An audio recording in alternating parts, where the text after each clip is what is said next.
是由美国加州奥克兰市英记世家赞助播出，地址387号第9街奥克兰市，订餐电话510-465-1888。各位观众大家好，今天是2018年7月10号，我们看一下彭博新闻社现在正在直播的如何来成为一个当红的网红一个普通人怎么成为在互联网上成为一个网红这个新闻。Have done to prove to so many people that didn't want my mom to have a daughter was to become Superwoman. What up, everyone? It's your girl, Superwoman. It was the name of Lily's favorite hip-hop song by Lil Mo featuring Fabulous. I love the song so much because it was one of the only songs at the time that was an empowering female song, where Lil Mo was going on about, like, I will save guys with my superpowers, and I will save girls with my superpowers, and I am the Superwoman.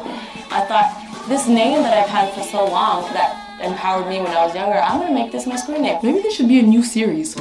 Superwoman didn't just burst onto the scene overnight with a viral video. It was a steady climb fueled by hard work. The moment that I thought this is going somewhere and this could be a career was the first time I performed internationally. It was in India. And it was the first time where I was truly across the world and people knew my videos. Singh has transformed herself from a bratty kid to an internet personality to a media mogul. She started a feature film, A Trip to Unicorn Island, in 2016, and her book, How to Be a Boss, hit the New York Times bestseller list in 2017 while she was on a 30-city international tour. Lily started out with the goal of getting millions of subscribers and financial security. But after surpassing those goals, success has new meaning. I've really come to terms with the fact that my definition of success is what's the best legacy I can leave behind. And it's not the number of views, the number of subscribers. It is the number of people that can say, this girl changed my life or changed something in my life positively.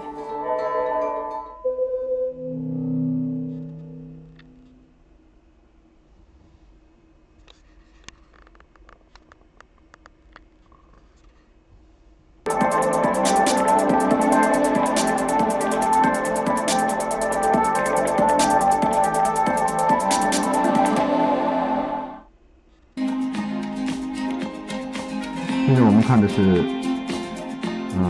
世界著名的彭博社的一个新闻，正在直播。道琼斯指数今天是涨的标准普尔也是涨的，纳斯达克是涨的。彭博社是以新闻来著称的，就贸易战，现在我们可以看到，贸易战的时候美国这方面的经济是经济蓬勃发展向上的。不知道今天中国股市怎么样？现在中国的时间是早晨的4点46分，希望中国股市还不错。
恒生指数是降的，香港指数是跌的。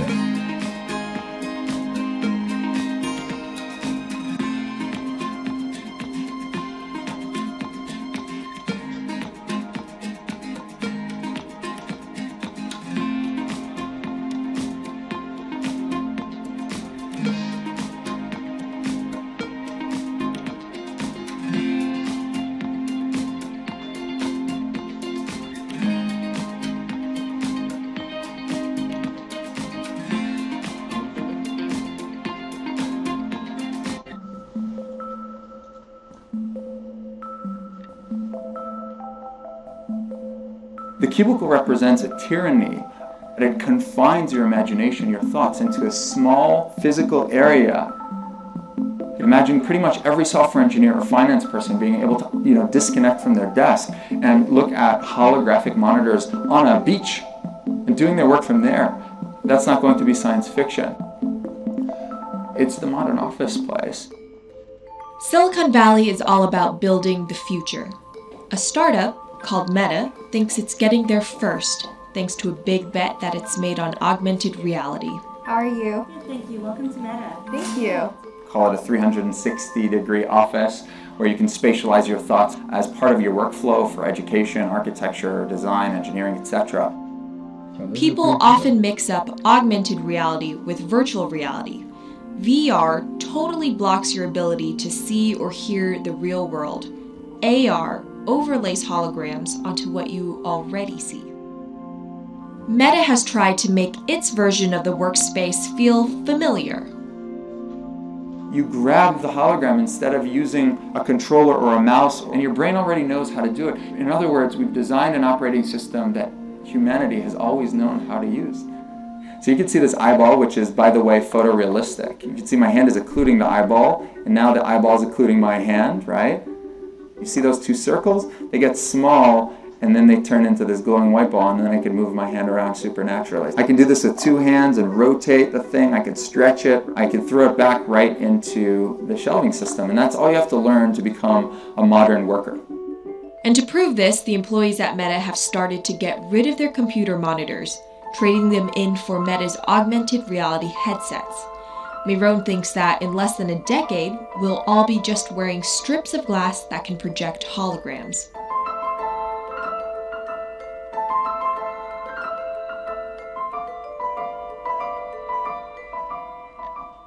In the early 80s, everybody had computers on their desktop, but no one was using them because they had a lot of work to do. So they were still using typewriters. And at some point, the CEO took all the typewriters away and everybody was forced to use their computers. So it's very exciting to see a new generation of technology, a new paradigm. I consider us like pioneers in the holographic wild. I'm pulling up my browser with my hands and sending out emails to colleagues and just kind of really acclimating to the new environment.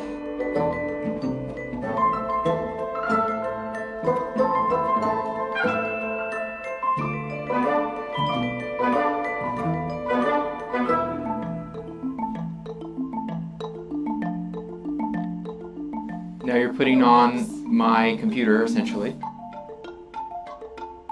Our digital lives live on our phones. We have all of our pictures and notes and all these kinds of things. So why don't you write yourself a little sticky note? I like it. And go ahead and just take your fist right over the top of the sticky note and close your fist. And now... Oh, what? Meta's own transition to augmented reality has run into plenty of unexpected problems. And it's still going to be a while before you'll start to see these devices in your office. But I think it's a future worth waiting for.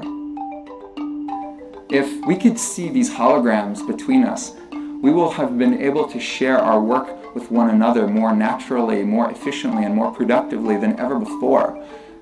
Humanity will have evolved slightly.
CTE is often found in the brains of deceased athletes, military veterans, and others with a history of repetitive brain trauma. Hundreds have donated their brains to the VA Boston University Concussion Legacy Foundation Brain Bank. This is a former NFL player who died in his early 70s, and this is a veteran who also died in his early 70s. Dr. Ann McKee dissects these brains. The hippocampus and the mammillary bodies are very important for memory. I can see that they're slightly affected. McKee recently dissected the brain of former New England Patriots player Aaron Hernandez, who was convicted of murder and later committed suicide. You'll see right away that the brain is showing signs of shrinkage. You can see the crevices in the brain that you can't see in the normal. McKee says Hernandez's severe case of CTE impacted his decision-making, depression, and ability to control rage and aggression. Right now, she thinks we're underestimating how many people have CTE. We were able to distinguish between CTE and controls and CTE and Alzheimer's disease. The next question is, can we do this in the blood, and can we do this in living people? And we aren't there yet with those answers. But the need for a diagnosis in the living is motivating companies such as Quanterix in Lexington, Massachusetts, to work faster on technology that could diagnose concussions and CTE in as few as 30 minutes. Kevin Rosovsky is the CEO. It's like a high-powered microscope, and so by doing that, we can see little biomarkers that you couldn't see before in the blood. Quanterix received a grant from the NFL and just went public. Since then, its stock is up more than 40%. The company sells a machine called Simoa for $175,000 to other biotechs, hospitals, and researchers. And for the first time in history, we're able to see brain health in blood, and that's a major breakthrough, and that's leading to less invasive testing, and we've already been able to see evidence of concussions, and there's the beginning evidence of being able to see the accumulated effect of concussions. Quanterix is also trying to detect Alzheimer's disease, multiple sclerosis, and ALS. Rosovsky says he thinks diagnosing concussions will be easier than diagnosing CTE. Diagnosing CT in the living probably is a couple years away. We're real excited to see the progress, but reducing some of that work into actual tests in a laboratory takes time. There's regulatory approvals, there's a lot of red tape that you have to go through. Also in this race to diagnose CTE in the blood are Athlon Medical and Exosome Sciences, and New York's Mount Sinai Hospital is scanning for the disease in the living. But it's just one step in a series of questions for those with serious head trauma. There's still no cure for CTE. Even if we had a great idea for a treatment, there's no way to test whether it's effective or not. So that's the enormous advance that we'll get if we can develop a biomarker for this disease. In Boston, Ann Mostu, Bloomberg News.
You don't write about cars for a living without meeting some pretty interesting characters.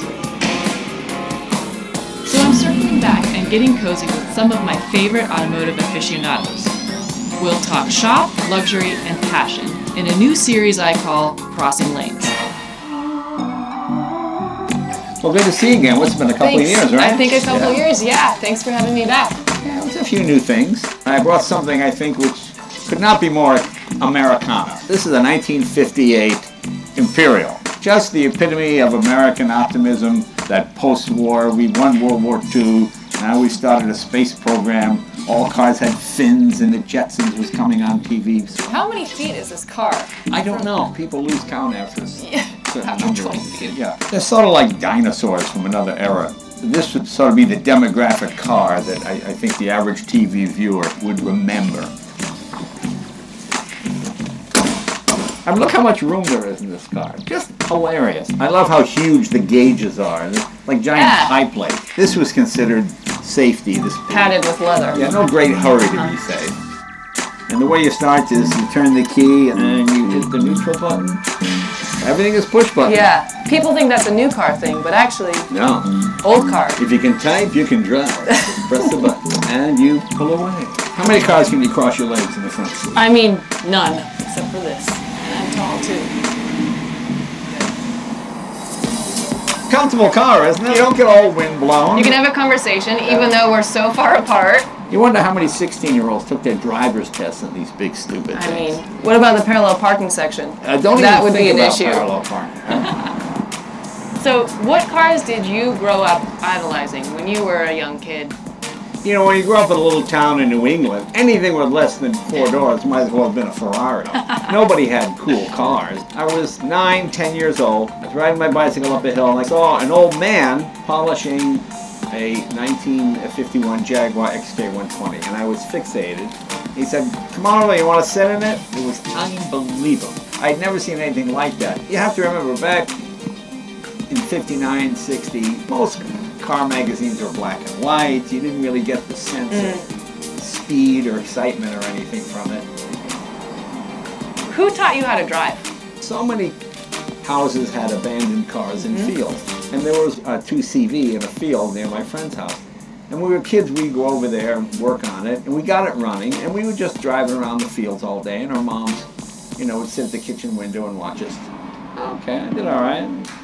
Once you finally started making some real money, what did you finally buy as a special car purchase? Well, the first car I bought when I came to California was my 55 Buick Roadmaster, which I still have. I got off the plane, I had no place to live, and in California, you need a car before you need a place to live.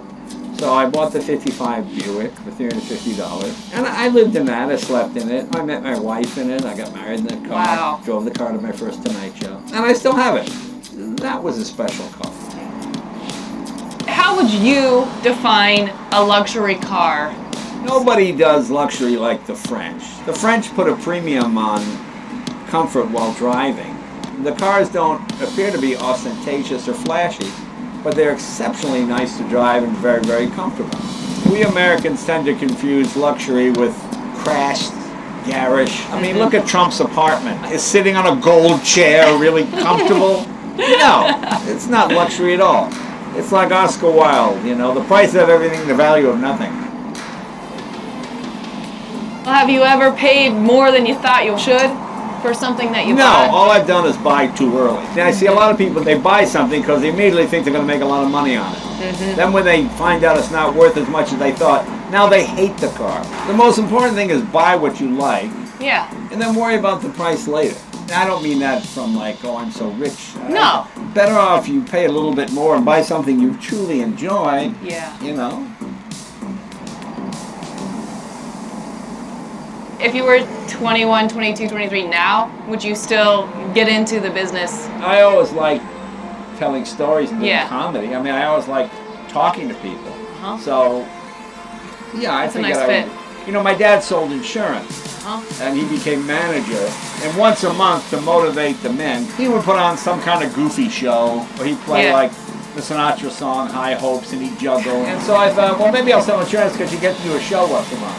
That is very interesting. Yeah. I love that. Well, Jay, it's been so great talking with you. Yeah, it's always fun when you come by. We have fun. We have a good time. Yeah. And let's continue motoring. Motoring. That's the proper term.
Mumbai can overwhelm you. For Indians, it's both New York and LA, Hollywood and Wall Street. It offers the sensory overload of the world's second largest country and intricate traditions crafted over millennia. It's a lot to take in if you only have a few days on this colorful but chaotic peninsula. I'm Nikki Eckstein, travel editor for Bloomberg Pursuits, and I'll show you how to make the most of Mumbai.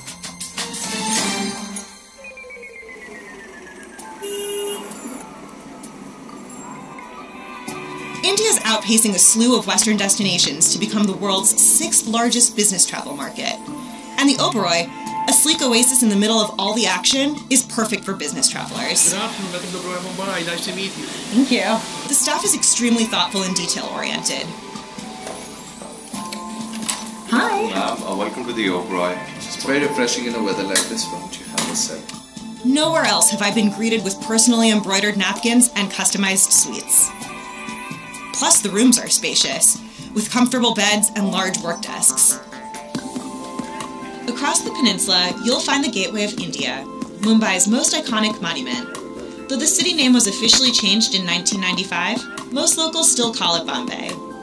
And just behind the gateway is the Taj Mahal Palace, the city's most impressive hotel. If the Oberoi is all brains, the Taj is all beauty. As you wander the halls, you can feel the weight of Indian history, from the colonial styling to the modern-day masterpieces lining the hall. All the traffic and bustling markets in Mumbai can be dizzying, so yoga near the stunning pool offers a welcome respite. Experience the luxury of this morning, so you can experience the complete vitality throughout the day. When it comes to business dinners, head straight to the table, around the corner from the Taj. It's classy without being pretentious, and quiet enough for deal-making. That may be why the locals are obsessed with this spot. The menu is more trendy than traditional, with knockouts like sweet and sour Brussels sprouts and yellowfin tuna tataki. Plan to eat dinner late. 9 p.m. is standard. If you have a day off, escape the clamor of the city by hopping a ferry to Elephanta Island. Eventually the city fades, and a sort of inner calm sets in. You'll be surrounded by sweet Indian children who toss snacks to flocks of seagulls that trail the boat. You can also hire a speedboat for about $500 to cut the journey from an hour to 25 minutes, but you'll miss the local color. On the island, you'll find a path with about 1,000 stairs and a handful of feisty monkeys. It leads to a series of amazing 5th century caves, lined with relief sculptures dedicated to the Hindu god of Shiva. If you can't make it across the water, you can stay right in the middle of Mumbai where there's plenty to see. Stop by a street-side coconut vendor. They're everywhere. And if you're still jet-lagged, the electrolytes will help. One of my favorite hole-in-the-walls in all of Mumbai is Shri Thakur Bhojanalaya. There's just one choice here: bright and flavorful Gujarati thalis, which are like all-you-can-eat sampler platters. The restaurant was passed down from father to son, and the son is very enthusiastic about his locally sourced cuisine. Since India has gone cashless, ask to add a 10% tip before settling the bill. You can also charge tips for bellhops and housekeeping back at the hotel. After lunch, hit the streets and find the perfect piece of India to take back home. D. Popley & Sons is a family affair where the owner keeps the real jewels hidden in the back room. The owner's son designs many of the pieces himself and sources the rest from Jaipur. Antiques are huge in India, but you can't take anything that's more than 100 years old out of the country. You can, however, pick up carved elephants and crystal drawer pulls salvaged from Maharaja palaces at Essages, just next door. Nearby at Phillips, I also found beautiful folk art figurines and an amazing vintage photo collection.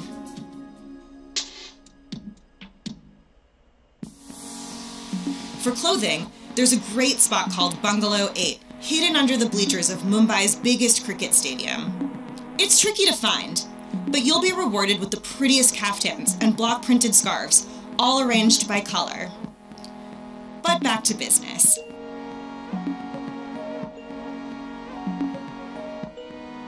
If you have one last deal to close, head to Bombay Canteen.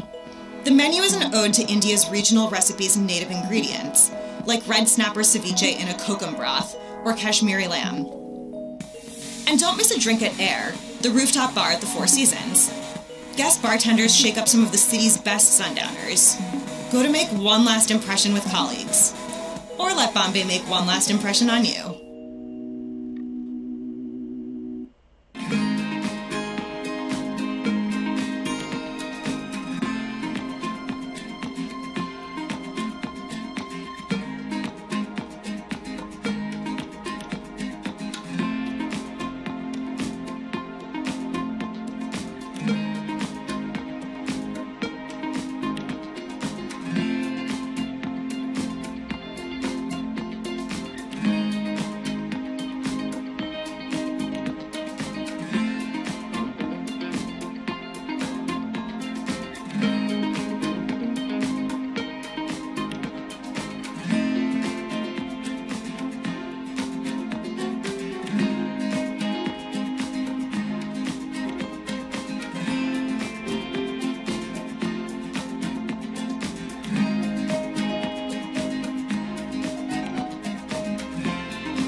With SUVs growing in popularity, it only made sense to get some on this show. So in this review, we're going to compare 3 of the best rated luxury SUVs on the market. This isn't going to be easy. We've got our hands on an Audi Q5, a Porsche Cayenne GTS, and a BMW X5. I've decided to spend a day in the Hamptons with each of them to get an in-depth look. Now this is the Q5, it's Audi's mid-size SUV, and it starts at about $41,000, which is way more affordable than the other 2 cars that we're looking at. This is kind of like the iPhone of luxury SUVs. It's designed so well, but it's also affordable within the segment. This is a 4-cylinder, all-wheel drive, 7-speed automatic with paddle shifters, 252 horsepower, and there's no lag. Immediate power, immediate response. The minute you step on the gas, you're there. Q5 has by far the most futuristic interior of the 3 cars. It's minimal, it's clean. The sunroof spans the entire width of the ceiling. It's really cool. There's plenty of room for 5 adults, lots of headroom, but this is the smallest car of the ones that we're testing. The trunk is 29 cubic feet, which is in the middle of our range. A family on a trip might have trouble fitting everything in. There are other cars that are more powerful, that look more distinct, but it's also really affordable, and Audi has really kind of hit a sweet spot.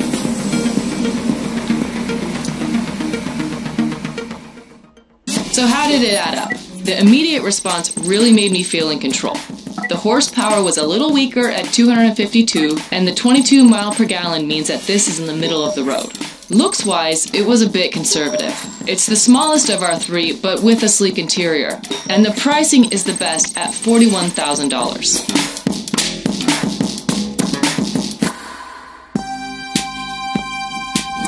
Now this is the BMW X5 Hybrid. That means it gets 56 miles per gallon combined between the electric motor and the conventional engine. This car starts at $62,000, so it's right in the middle of our group. The electric motor and the engine switch off depending on what drive mode, how fast you're going, all of that. What you won't find out from the stats on the website is how big this car feels when you sit in it and how small it drives. It's a nice balance. So the interior, it's not as futuristic, it's not as clean and modern feeling, but it's also a little less full of buttons and levers and gauges. This does feel like it's the roomiest of the 3. I think a lot of it has to do with the natural light. The most visibility for sure. And with the seats in use, the trunk still comes up with nearly 36 cubic feet, which is massive.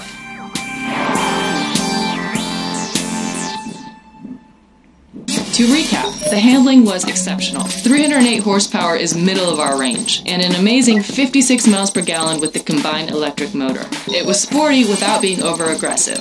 The roomiest but with a toned-down interior. And at $62,000, it's mid-range for our selection.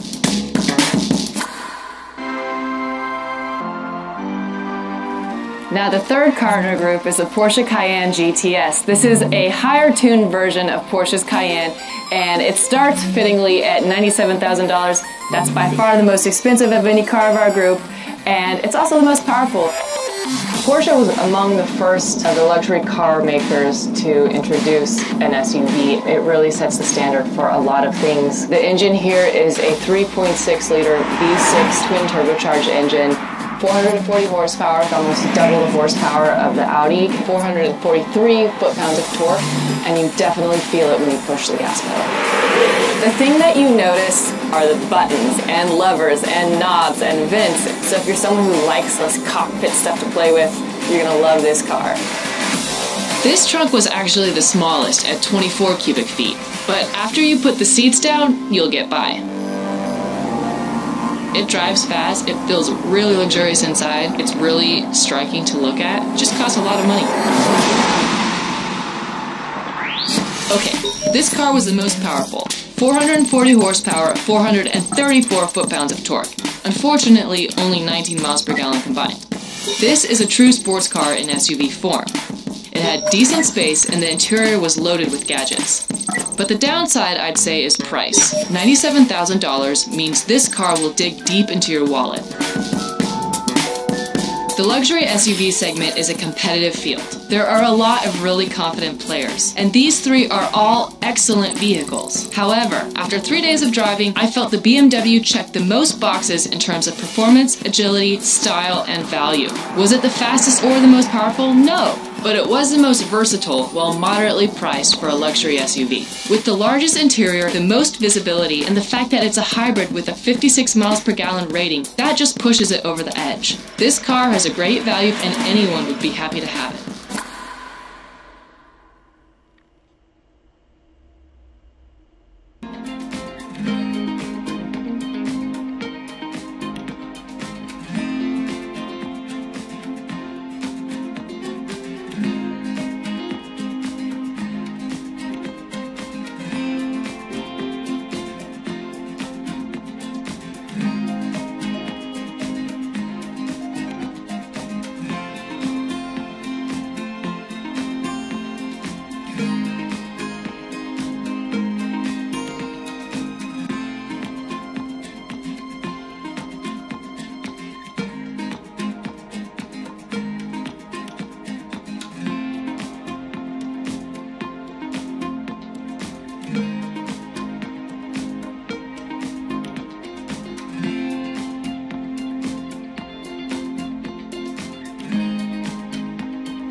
日经指数是涨，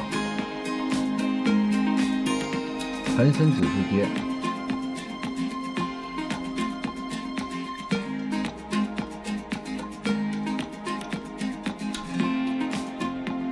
美国股市未来是跌的。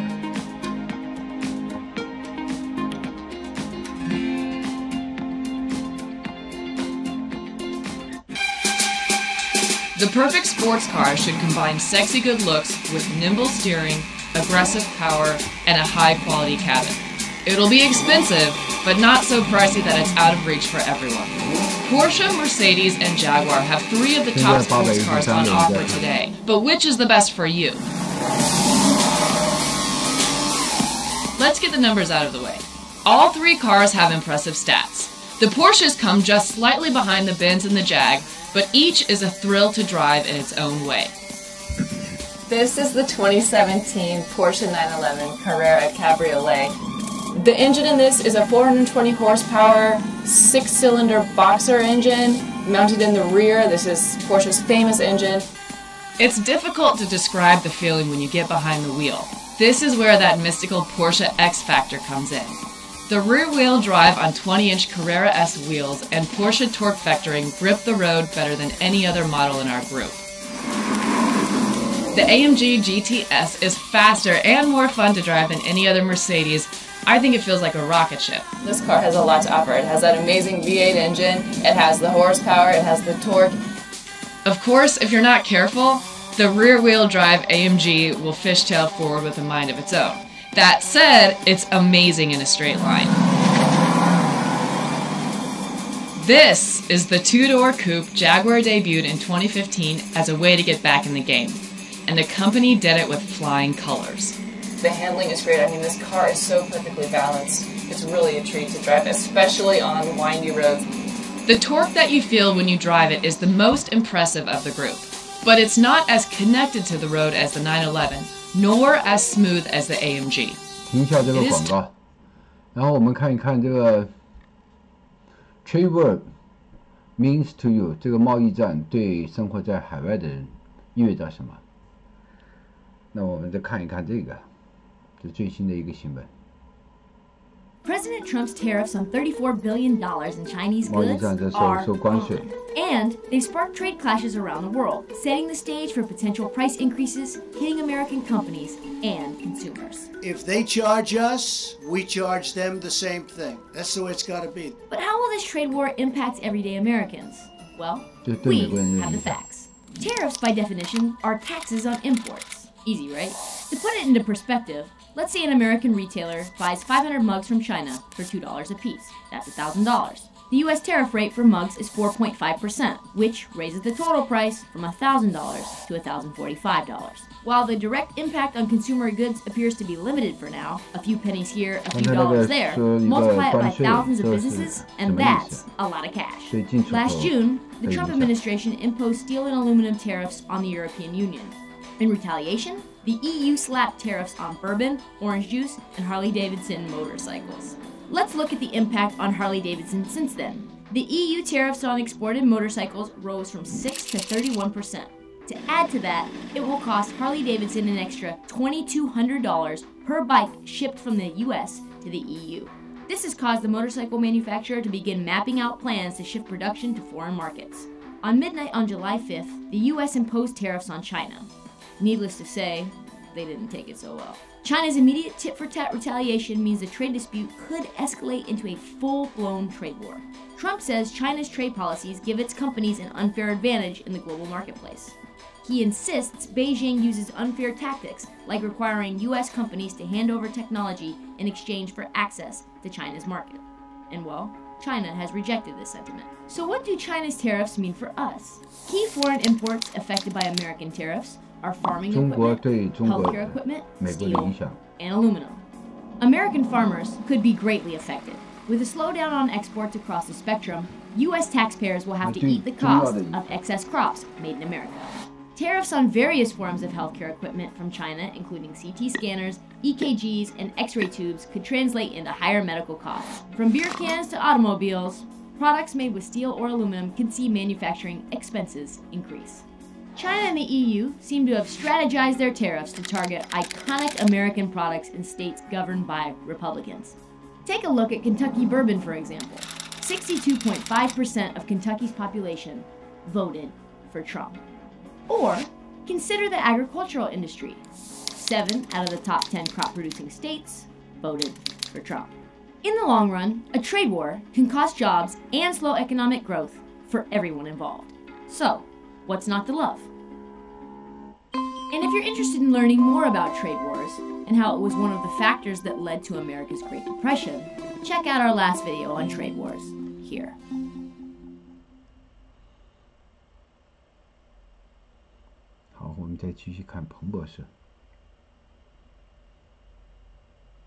Tight when it comes to steering and braking.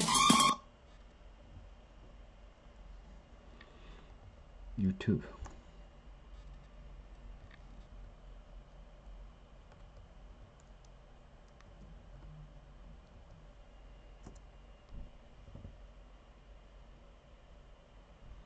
然后，美国的新闻说，你打贸易战对川普可能没有影响。贸易战对川普没有影响，这个新闻是这样说的。” There are stories of inspiration in every corner of this country. Stories of hope, compassion, and perseverance. That's so cool. These are the people who are inspiring America. Every week on NBC Nightly News with Lester Holt.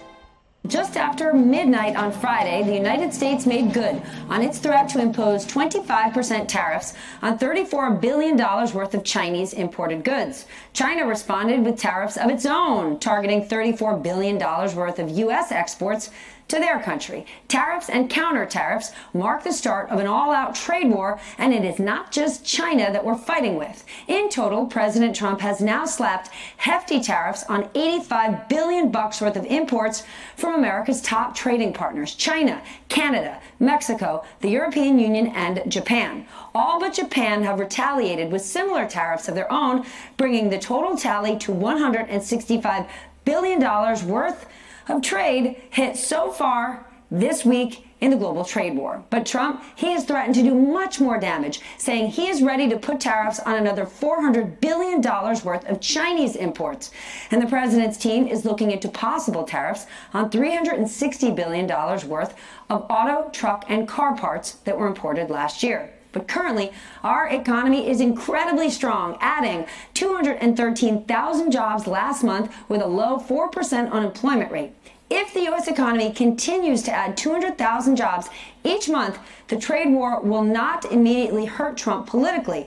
But if a drawn-out trade war triggers a wave of layoffs at U.S. export firms, well then, all bets are off. And that is really hard to calculate because the economy is a much bigger, wilder animal than can be controlled by the President of the United States. Joining us is former Undersecretary of Commerce for International Trade under President George W. Bush, Frank Lavin. Frank, I mean, it is a dangerous game to play because Stephanie's right. Unemployment has been trending lower for many, many years, and it continues under President Trump. But there are potential unintended consequences of a trade war. Well, Ali, I think you're exactly right. When you put in tariffs, you're adding costs. You're adding costs to business. You're hurting consumers. You're slowing down economic growth. So it's never good news for the economy putting in tariffs. Sometimes it's a necessary tactical move to help solve a problem. But boy, don't let it become an end in itself. Be very light, be very short term if you're going to use tariffs. Well, China and the United States both believe they have the upper hand in this, and there's no negotiations that we're aware of currently underway. So between these two, so how long can this go on? Well, yeah, Steph, that also reflects there's a political dimension to this as well as an economic dimension, and both countries have their politics. Nobody in China can appear just to be compliant or submissive to a foreign power. So they have to, at least initially, come across as defiant and rebuff the United States. Now, after a bit of a stalemate, you can work out a solution. Look, I'm generally optimistic that we're going to get there, but it might be a few months of friction and a few months of bad economic news before this is finally resolved. But Frank, like when President Trump is talking to NATO countries, generally speaking, those leaders are all in a similar position to his, right? Strong positions help you out politically, domestically. But when dealing with China, the math is a little bit different because President Xi is president for as long as he'd like to be, and the Chinese generally work off of 5-year and longer plans. So the political impact in China from these increased costs is different from the political impact in America. Yeah, I think he has more leeway, but look, he also has a public persona and a public role, and he has to position himself as the steward of broad national interests. So, yeah, he's not going to get day-to-day criticism. But I would say Donald Trump, the U.S. public will give a U.S. president a lot of leeway as well to say, if you think we need to be tough with China, go be tough with China. Now, somebody observed a minute ago, if that starts hurting the overall economy, then you start paying a price for it. Right. So I think a lot of people in the U.S. are asking questions, well, why did you get in the quarrel with Canada about milk? Why are you in a quarrel with Germany about steel? Are these really front and center issues? Right. Are these really as important as China? It's interesting you say that because, you know, Vaughn Hilliard and Ben Popkin, our reporters, have been out talking to farmers, lobstermen, whiskey producers, things like that. They're giving Trump some time. Yeah. They're saying, look, maybe this is good. And when I spoke to somebody in Canada about how are Canadians responding to the tough talk from Trudeau, they're giving Trudeau time. So people do like it when their leaders feel a little bit tough, Frank. I think so, and let's remember, the U.S. economy is performing very strongly. I mean, the good news sort of now overwhelms the bad news. So these tariffs are a cost to the economy. They definitely aren't helpful, but there's so much good news out there that there's a little bit of capability on our side, on the U.S. side, to endure some bad news. Hey, MSNBC fans, thanks for checking out our YouTube channel. Subscribe by clicking on that button down there and click on any of the videos here to watch the latest interviews and highlights. You can get more MSNBC for free every day with our newsletters. Just visit msnbc.com/newsletters to sign up now. Just after midnight on Friday, the United States made good on its threat to impose 25% tariffs on $34 billion worth of Chinese imported goods. China responded with tariffs of its own, targeting $34 billion worth of U.S. exports to their country. Tariffs and counter-tariffs mark the start of an all-out trade war, and it is not just China that we're fighting with. In total, President Trump has now slapped hefty tariffs on $85 billion worth of imports from America's top trading partners: China, Canada, Mexico, the European Union, and Japan. All but Japan have retaliated with similar tariffs of their own, the U.S. bringing and the total China tally are to officially in a trade war, 165. as the U.S. has formally imposed a 25% tariff on a laundry list of Chinese products. But China has got plans of their own in retaliation. Manila Chan is following the story and joins us with more. Manila, China not stepping back from this one. That's right, Anya. China is calling this the biggest trade war in economic history, as the world's two largest economies exchange an initial $34 billion in tariffs. China is not only imposing tit-for-tat tariffs of its own against American products, mostly agricultural, but is also now seeking closer relations with the EU and Russia. China is shopping for a new best economic friend, and it appears they found one in the EU, namely with Angela Merkel of Germany, as Beijing preps to host an EU-China summit this week. Chinese Premier Li Keqiang, in a shared press conference with Angela Merkel, had this to say about EU-China relations. Free trade plays a strong leading role for both sides and for the world economy. Meanwhile, another Chinese official, Lu Kang, the foreign ministry spokesman, had stronger words for the U.S. directly. The U.S. has blatantly violated the WTO rules. It will surely impact the global trade order, trigger global economic market turmoil, and hinder the recovery of the global economy. Multinational corporations, small and medium-sized enterprises, and ordinary consumers all over the world will be hit. Some companies and the public in the United States have also realized that they would suffer. President Trump, however, tweeting this afternoon, implying that China is hampering denuclearization talks because of trade. This as China is investing billions of euros into roads, railways, ports, and other infrastructure projects in Eastern and Central European countries. And over in Moscow, Russia's Economic Development Minister Maxim Oreshkin said they'll be imposing tariffs on the U.S. ranging from 25 to 40% on American construction equipment, oil and gas equipment, including drilling and optical fiber, citing that Russia has already suffered more than $500 million in damages due to U.S. tariffs. Now, the EU, India, China, and Russia have all appealed to the World Trade Organization to challenge the U.S. tariffs on steel and aluminum from back in March, but this is now China's second complaint against America as Beijing readies for another $500 billion that President Trump claims is coming down the pike. So, as this economic fight begins, Americans worry that they'll suffer the consequences for the Trump administration's frustration over intellectual property rights, which are at the crux of this tariff spat. Anya? Thanks so much, Manila. For more now, we go to Commissioner Bart Chilton, host of Boom Bust. All right, Bart, as Manila mentioned there, Beijing says the U.S. has started, quote, the largest trade war in economic history. Do you agree with that assessment? Oh, yeah. I mean, and I think we could see it coming down the pike. The question was whether or not it was actually going to take hold. But just to recap for our viewers, Anya, I mean, it started with washing machines back in March, and then it was steel and aluminum, and then on an additional $34 billion worth of products, Chinese products coming into the U.S. With 25% tariffs. So, no, it's full on now. It's going back and forth, and we talk about China a lot because that's sort of the 800-pound gorilla with about $300 billion trade surplus coming into the U.S. President talks about $500 billion, but it's 478, which is the total coming into the U.S. But we ship to China too, so it's net at about $300 billion. But there's also Canada, Mexico, and the EU, and we spent a little less time talking about that. Right, and countries like South Korea even retaliating, allies of the United States retaliating. Trade is supposed to be built on the mutually beneficial exchange of goods and resources. So what is it that would cause one country to kind of launch an all-out trade war? Well, the president says, and I think this is lost in some of the coverage actually, he says that this is due with regard to China because of intellectual property theft. That's where it stems from.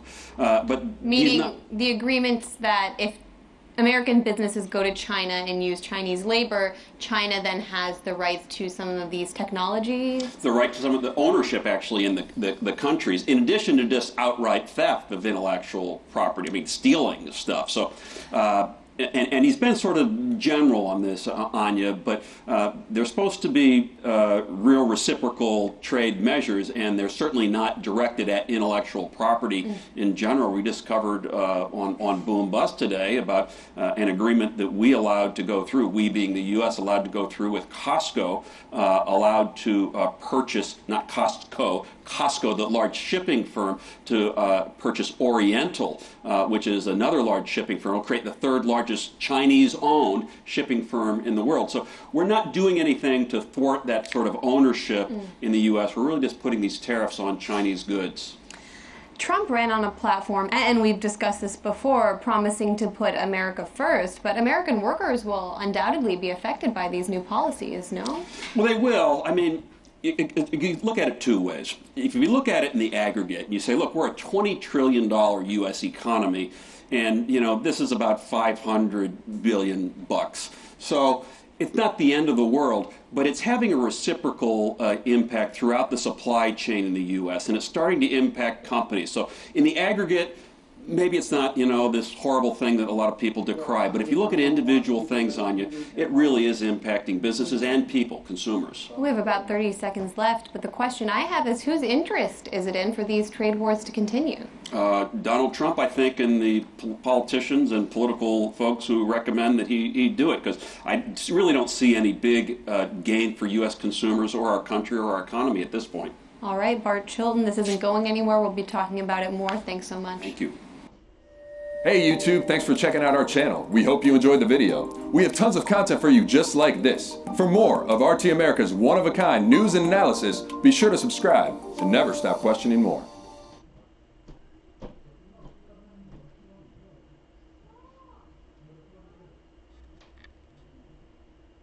There are stories of inspiration in every corner of this country. Stories of hope, compassion, and perseverance. That's so cool. These are the people who are inspiring America. Every week on NBC Nightly News with Lester Holt. I'm Ali Velshi in for Lawrence O'Donnell. Trade wars are easy to win. That's what President Trump tweeted to his supporters earlier this year before he actually started a trade war with Canada, Mexico, and the European Union. That trade war continues, and now Donald Trump has started another one. The world's two biggest economies are now engaged in a trade war, with the first shot fired by the president just after midnight Friday morning. Donald Trump imposed tariffs on $34 billion worth of Chinese goods coming into the United States, including aircraft parts, heavy machinery, medical equipment, and diesel-powered trucks and buses. China's foreign ministry immediately accused the president of violating world trade rules and launching the largest trade war in economic history, and imposed its own tariffs on $34 billion worth of American goods, including soybeans, beef, pork, poultry, seafood, automobiles, and whiskey. And that might be just the first volley in a long fight. The president told reporters Thursday that he had already prepared tariffs on an additional $16 billion worth of Chinese goods, and says he's willing to put tariffs on as much as $500 billion worth of Chinese goods, which would be roughly equivalent to every single Chinese import into America. The first people to lose if the Trump trade war goes wrong are going to be the people who elected Donald Trump. Let me show you a map. This shows where China's retaliatory tariffs will hurt the most. The counties in dark colors will feel the greatest pain in their local industries because of the tariffs. As you can see, most of those counties are dark red, meaning they voted for Donald Trump. According to the Wall Street Journal, almost 20% of the counties that voted for Donald Trump will see more than 25% of their economies affected by the tariffs, while only 3% of the counties that voted Clinton will feel the same impact. Some of those Trump supporters say they are willing to bet the farm, literally, on President Trump's trade war, but farmers work on razor-thin margins, and they fear that they'll be ruined if the fight drags on for too long. One farmer in Michigan telling NBC News today, quote, "The banks are not going to keep writing checks to save your farm. For some family farms, one season could be the death of them." An owner of the largest family-owned pork producer in the United States telling CNBC the farm industry has been, quote, "asked to be good patriots. We have been, but I don't want to be the patriot who dies at the end of the war."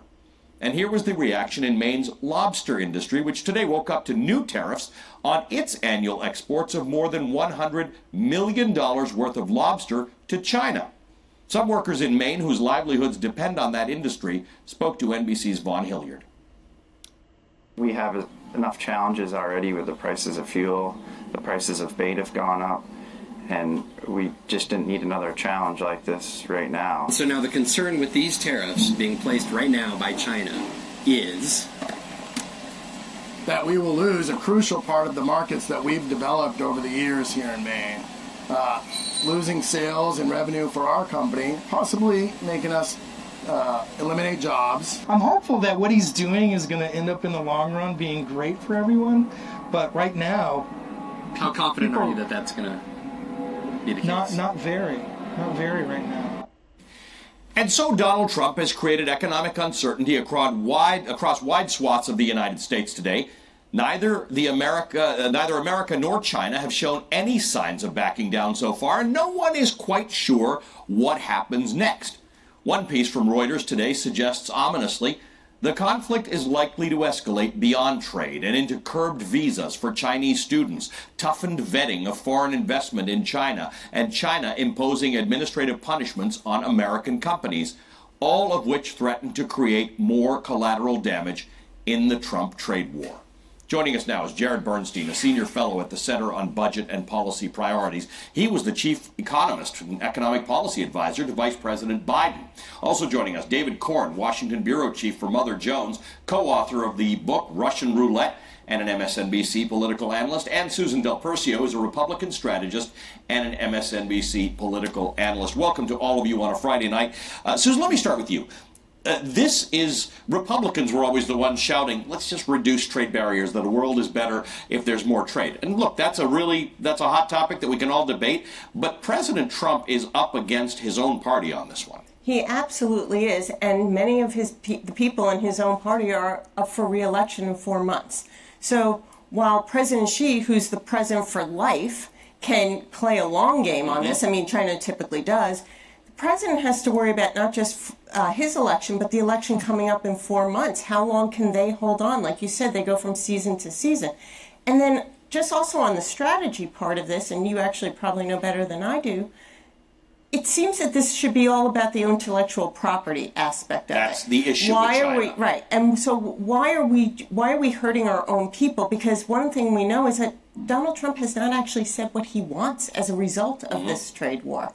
And that's what's going to be more confusing. He has this nebulous discussion about fairness. Jared Bernstein, I have to tell you, Vaughn Hilliard and our other reporters are out there. They've been out there for weeks talking to whiskey producers and pork producers and lobstermen in Maine today. And I will say one thing. In those Trump counties, these folks that we're talking to seem to take some satisfaction in the president taking a tough line. To Susan's point, we're not quite sure where this tough line goes, but Donald Trump has not lost support among a lot of his base by doing this.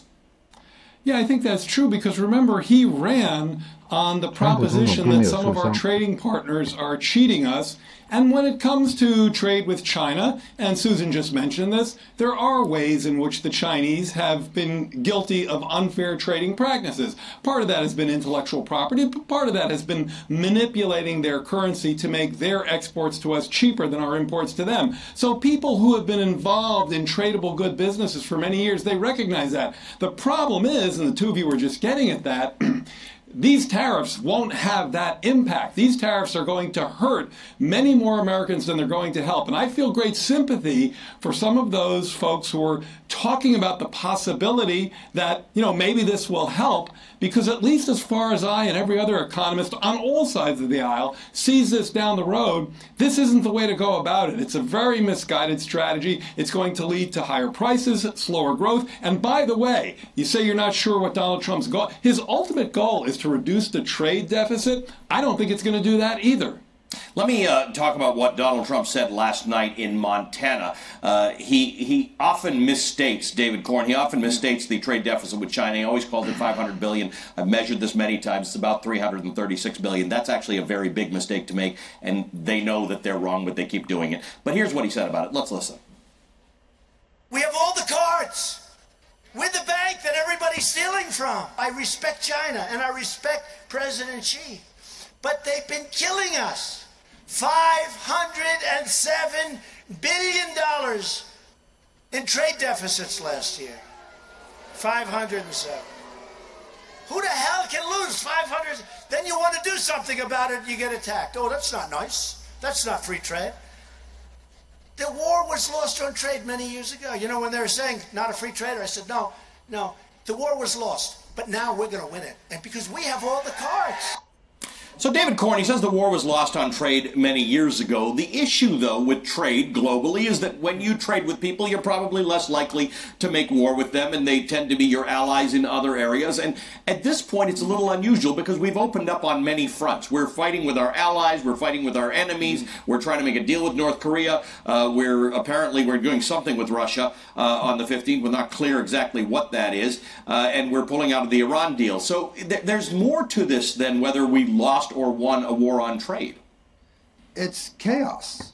I mean, the president, says that Putin is fine, and then he attacks Justin Trudeau, and his chief trade advisor says there's a special place in hell for Justin Trudeau, a remark that he had to apologize for. I mean, I go back to the old Batman movie, The Joker. The Joker likes chaos. It seems that the president has almost a psychological need to create crises. He's not going about this trade policy in a reasonable, rational way, that whether his advice is from conservative economists or progressive economists like Jared, he is just going pell-mell in a way that seems a blunderbuss attack on trade with our allies, trade with our competitors, in a way that's going to, I think, work to the advantage of China and even work to the advantage of Russia and harming Americans in the short run, if not the long run. Farmers can't go too long, in taking these hits. A lot of them live season to season. So I don't know what his end game is. I just know that psychologically, it looks like he's lashing out and creating a storm because he feels a need to do that.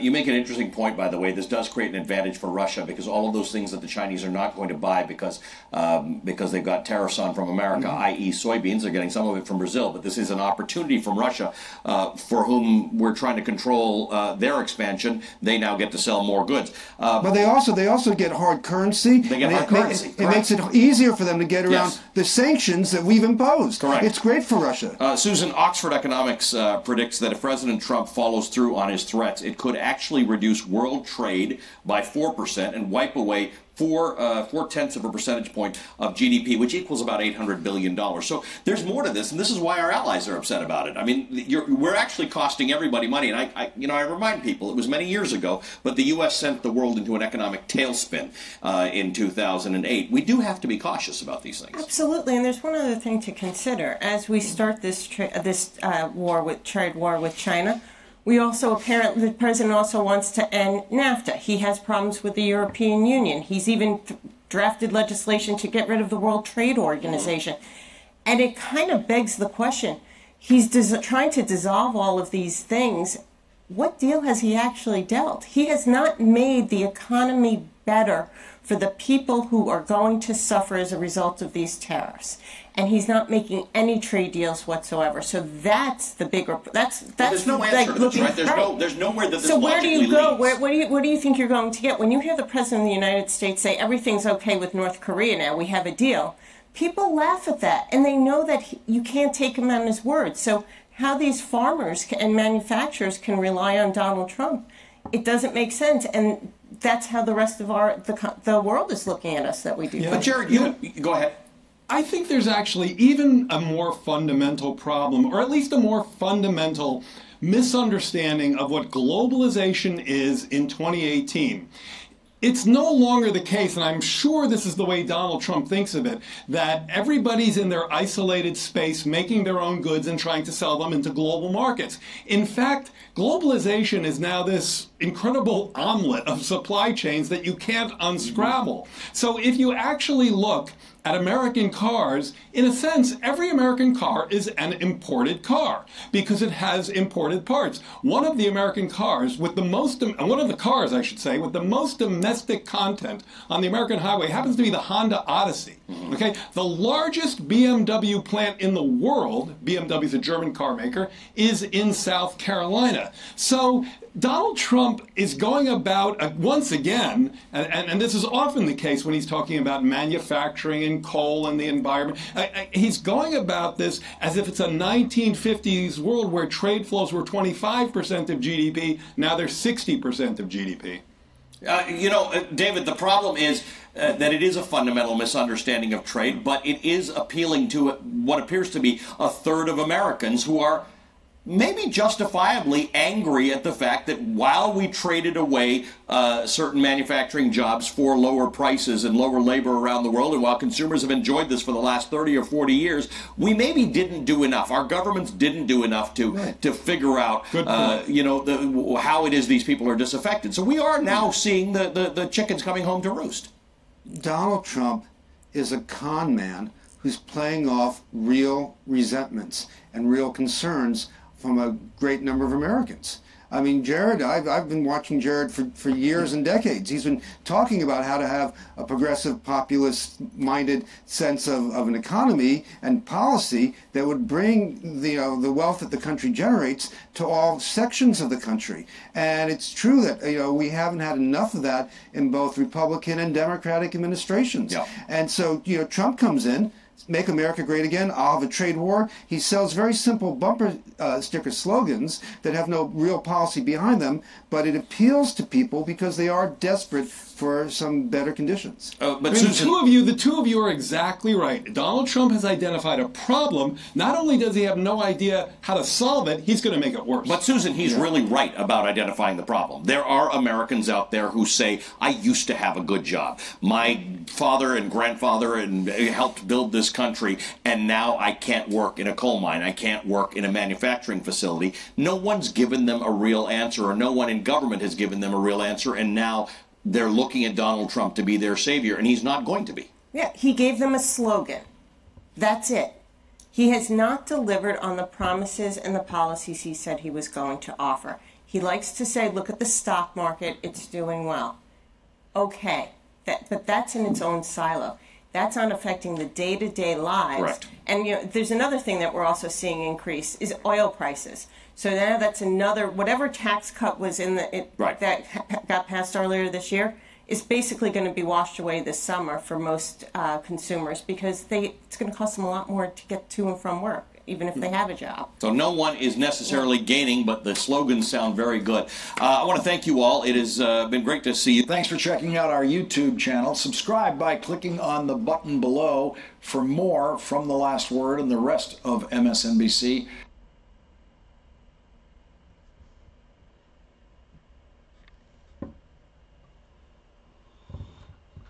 There are stories of inspiration in every corner of this country. Stories of hope, compassion, and perseverance. That's so cool. These are the people.